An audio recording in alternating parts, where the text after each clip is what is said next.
Boa noite, meus irmãos. Privilégio estar aqui com vocês. Obrigado, Uriel, pelo convite.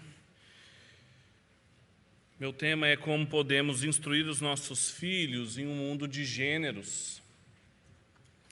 E o tema se tornou urgente depois que as questões de gênero, as questões sobre feminismo e a subversão da identidade, elas que foram tratadas num livro chamado Problemas de Gênero, da filósofa e professora de literatura da Universidade de Berkeley, nos Estados Unidos, a Judith Butler, elas deixaram de ser um tópico ali tratado em 1990 e passaram a mover toda a cultura pop, a educação, a filosofia, passaram a mover a nossa casa.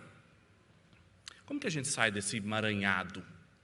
Parece que essa discussão é uma discussão perdida hoje em dia. Parece que ela é o quadro de referência que a gente se move.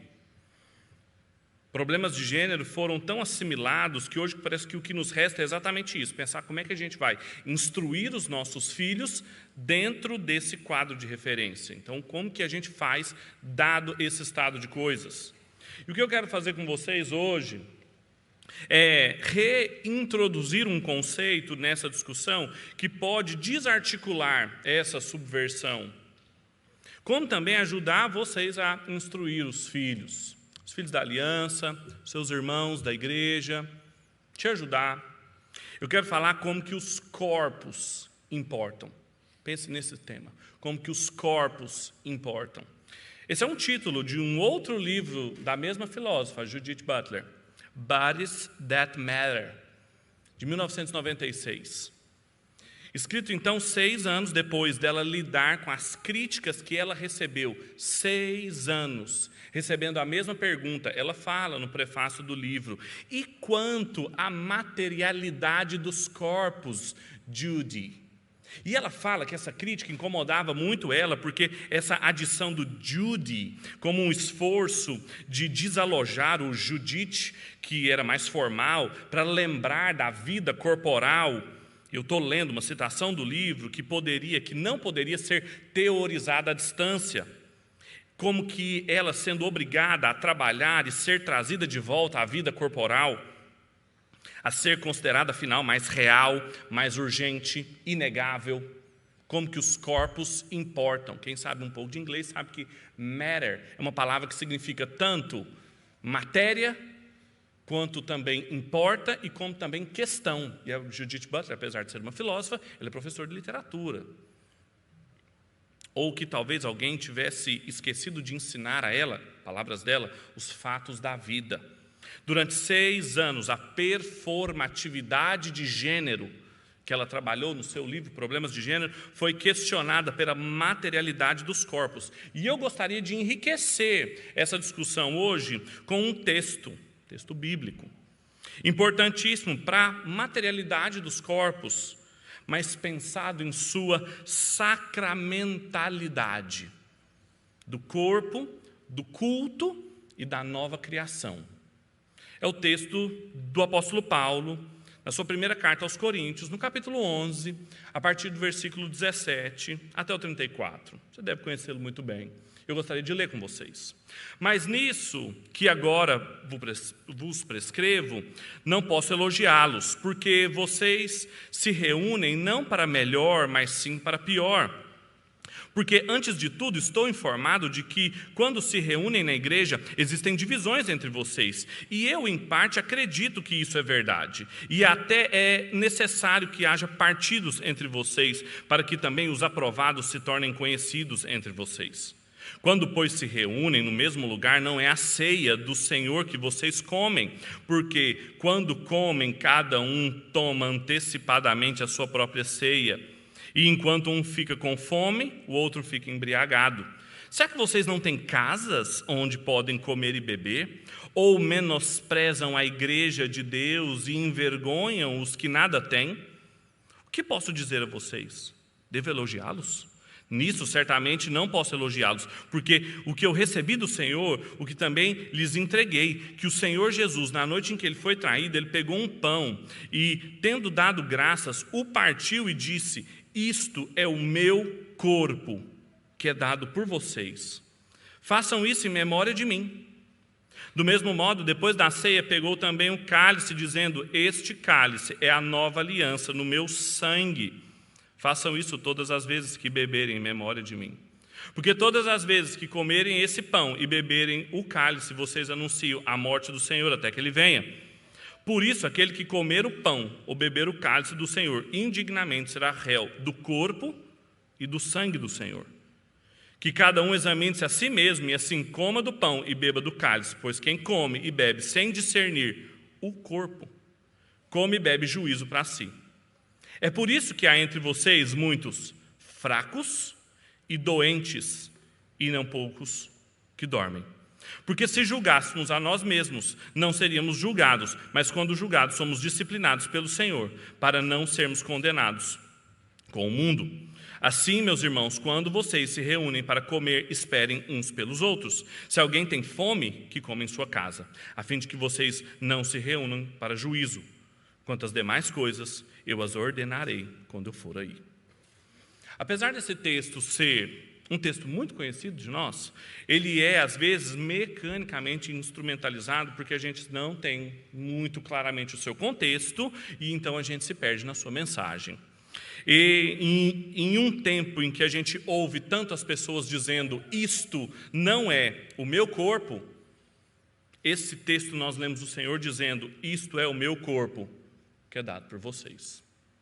O contexto em que o apóstolo Paulo escreve isso é para uma igreja que ele conhecia muito bem, dado suas viagens missionárias ali, a partir de informações que ele tinha recebido de uma igreja totalmente fraturada por divisões, e que eram divisões internas e também quanto a respeito a ele mesmo, que ele resolve nos primeiros 4 capítulos da carta, ali as divisões daqueles que se diziam de Paulo, outros de Pedro, outros se diziam os espirituais, guardem esse adjetivo.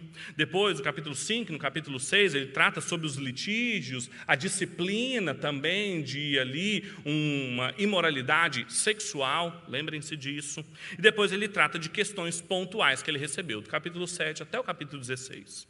Dentre essas questões, ele trata sobre casamento e questões correlatas, do capítulo 7. Ele fala sobre comidas sacrificadas a ídolos, que eles então participavam ali, do capítulo 8 até o capítulo 11, e ali ele já começa a falar sobre participar da mesa do Senhor e da mesa de demônios.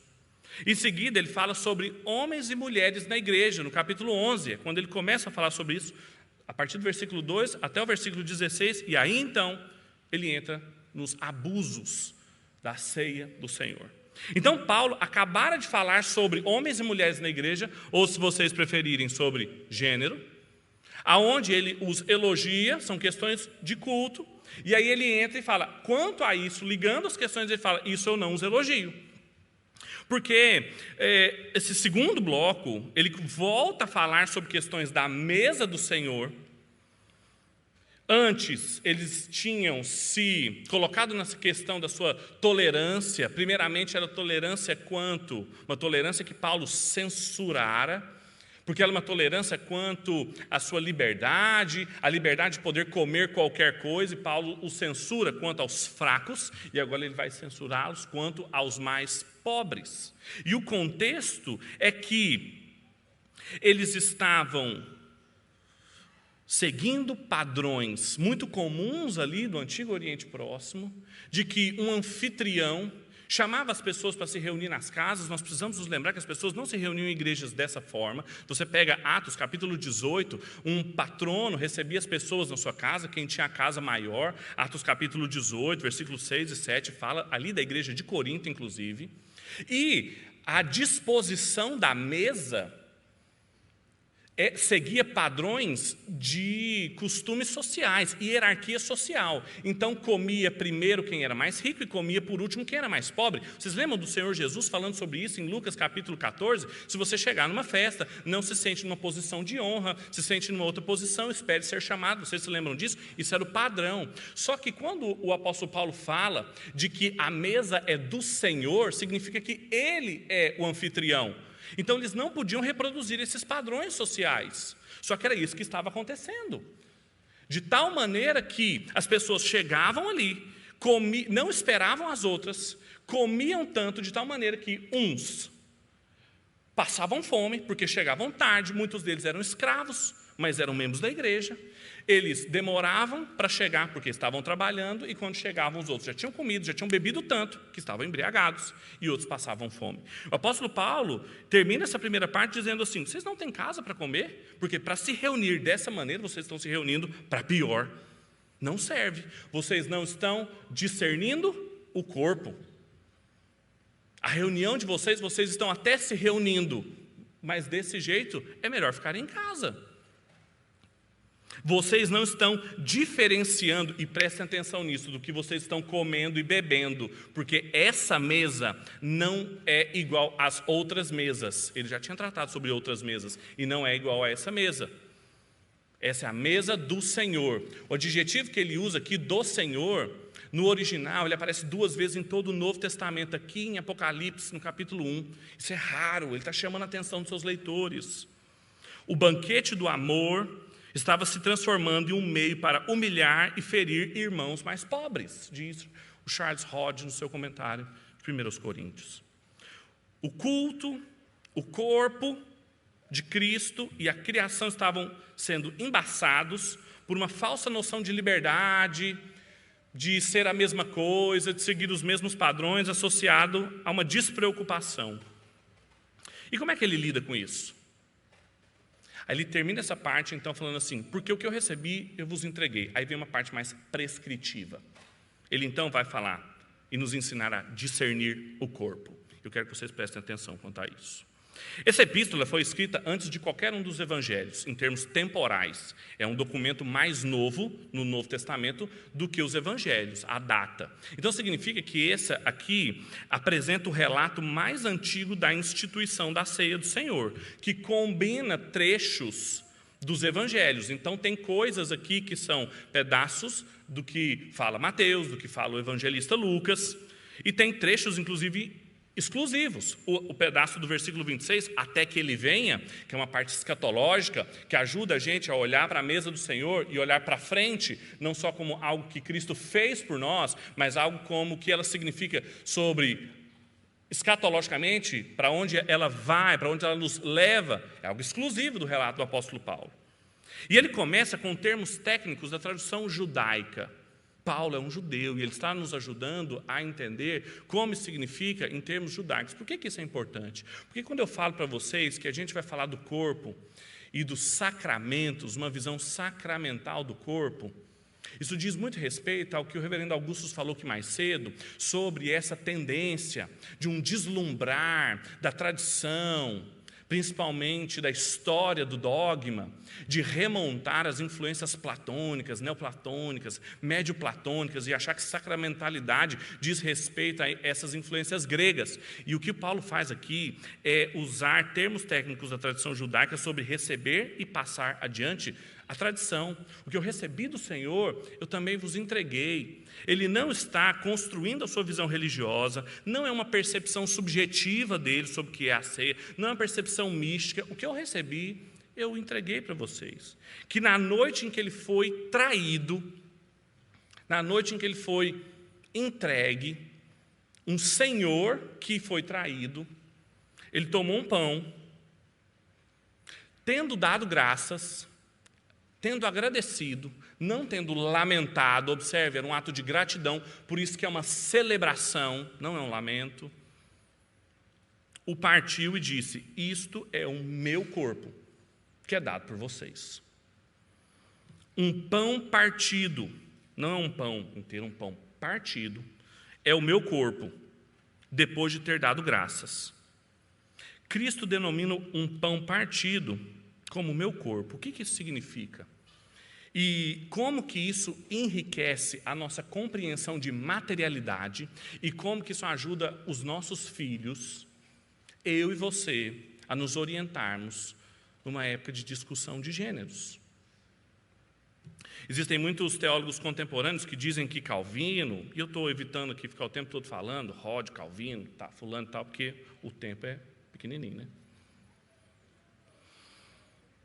Dizem que o Calvino desenvolve aqui uma teoria da realidade, na filosofia a gente chama isso de ontologia sacramental. O que é um sacramento? Ele fala que Jesus aqui, ele aplica um sinal visível, o pão, ao seu corpo e dá nome a essa realidade significada. E por que ele faz isso? E por que enriquece isso, essa compreensão do corpo? Atenção nisso aqui. Atenção.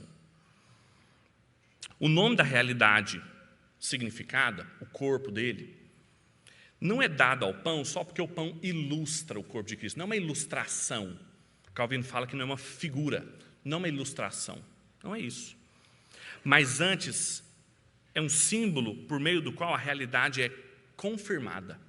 Então, não ilustra o corpo de Cristo. O pão que você, todos os domingos que participa da ceia, ele não ilustra o corpo de Cristo, ele confirma o corpo de Cristo. O que isso significa? É que não pode ser trocado por outras comparações que não foram instituídas por Cristo, porque senão seriam figurações vazias. É por isso que não pode substituir o pão por tapioca, não pode substituir o fruto da videira por cachaça, não pode. A instituição confirma. É um sinal visível de uma realidade. E o Novo Testamento não chama isso de sacramental, mas chama isso de espiritual. Nós ouvimos aqui sobre cânticos espirituais. É uma palavra que aparece 26 vezes no Novo Testamento só. É pouco. De várias coisas que não troca a substância delas. O que é um cântico espiritual? Ele é cantado. Ele não tem uma forma, uma substância diferente. O pão também, ele fala, examine-se, pois, o homem a si mesmo e coma do pão. Ele não fala, coma o corpo. Pão é pão. Não tem uma transubstanciação, não se muda e mantém só uma aparência, porque senão Deus estaria nos enganando, diz o Calvino. Isso seria o erro oposto. Enquanto os coríntios estavam simplesmente falando, isso aqui é um pão igual, a gente come igual, todo mundo come, o nosso erro seria o oposto. Não, isso aqui é uma coisa espiritual totalmente diferente, é um outro pão. É por isso que as nossas crianças comem. Depois que o culto encerra, o pessoal fica comendo, os meninos ficam comendo depois. Posso lá comer, tomar? Pode, que é pão, é vinho, é suco. Mas por que isso importa? Por que é uma realidade? Não pode ser uma falsa aparência, não pode ser um simulacro, porque tem que ter correspondência com a realidade. Para representar o verdadeiro corpo de Cristo, que nos é oferecido como alimento, nutrição, e não só aparência de pão. Isso importa, porque a matéria importa. Os coríntios estavam agindo como se aquilo não importasse. E qual que era a consequência disso? Porque isso é um sacramento. Isso é o que é uma teoria da realidade sacramental. É por isso que no capítulo 10 ele fala que o maná era um alimento espiritual. Que a rocha de onde Israel e os pais beberam era espiritual. E os saciou no deserto. É porque não são só figuras nuas, formas externas. Porque Deus não nos enganaria. Porque Cristo estava presente ali, um sinal visível de uma realidade. O que isso significa de maneira prática, para a gente concluir?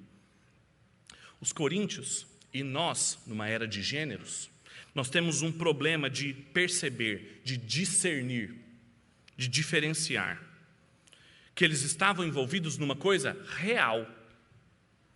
Com o seu comportamento, eles estavam perdendo a realidade. A realidade deles estava mais pobre. A realidade deles estava mais embaçada, parca. E por isso, por causa disso, eles estavam assimilando padrões pagãos. As reuniões deles pareciam com as reuniões do mundo ao redor deles. Eles estavam assimilando os quadros de referência ao redor deles. Então era melhor eles permanecerem na casa deles, era melhor eles não cultuarem, porque eles não estavam discernindo o corpo, eles não estavam discernindo o corpo de Cristo e a igreja, discernindo o que era ser um corpo. Eles participavam de um banquete que não os alimentavam, e o apóstolo Paulo falou, eles estavam desprezando a igreja e envergonhando os seus irmãos. Enquanto que por trás de um culto idólatra não tem nada, lembra que no capítulo 10 ele fala, o que é um ídolo? Um ídolo é um nada, porque não existe um falso Deus. O que é um falso Deus? Nada, não tem realidade por trás dele. Então quem participa de uma mesa de um ídolo, participa de nada. Cultuam o quê? Tem comunhão com o quê? Com um demônio. Agora quem participa da mesa do Senhor, participa da realidade. Eles estavam perdendo a realidade. Então, quem come de maneira indigna, torna-se culpado do corpo e do sangue.